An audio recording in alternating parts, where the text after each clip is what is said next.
So this is that's the model. NV800UK model of the Shark Hoover.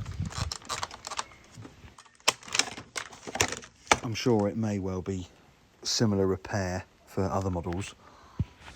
Now this certainly isn't a how-to guide, but just more of a, if you're already someone who fixes your own stuff, you know, this will point you in the right direction. But yeah, once you've got it down to the bare rear body of it, these plastic bits of trim on both sides, they're the key.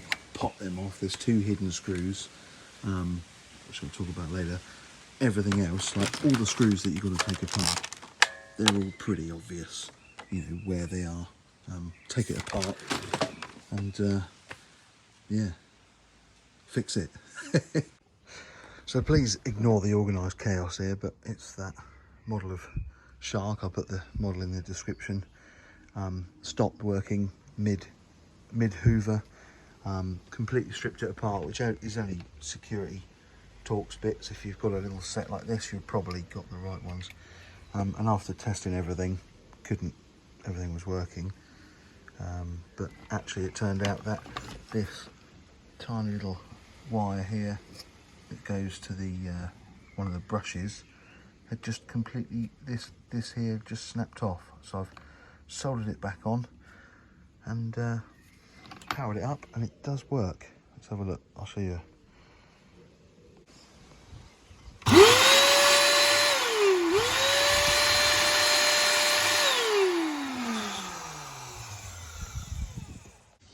Basically, every bolt, every screw you can find.